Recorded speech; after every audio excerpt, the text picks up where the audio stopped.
ஒரு தடவை ஒரு சின்ன சட்டை ஒரு போர்ல இருந்து வருது, கனிமத்து பொருள்ல வந்துருச்சு. இந்த இவ்வளவு பெரிய சட்டை. இப்போ ஒரு சஹாபி எடுத்துட்டு வந்து யார சொல்ல, இப்படி ஒரு சட்டை வந்திருக்கு, இதை என்ன செய்யறதுன்னு கேட்கிறாரு. இவ்வளவு பெருசு தான் இருக்கு சட்டை.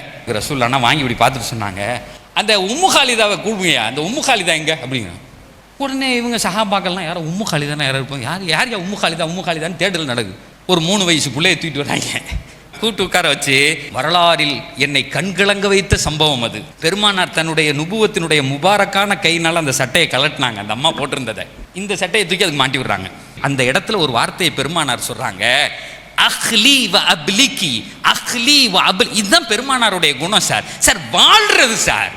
யா உம்மு காலிதாவே, இந்த ட்ரெஸ் உனக்கு சூப்பரா இருக்கு, இந்த ட்ரெஸ்ஸோடு நீ பல்லாண்டு வாழ வேண்டும், இது பழமையடையாமல் இருக்க வேண்டும். ஹதீஸில் வருது, 90 வயசுக்கு மேல அந்த அம்மா உயிரோடு இருந்துச்சு. அந்த அம்மா உயிரோடு இருக்கிற வரையும் அந்த ட்ரெஸ் புதுசாவே இருந்துச்சு.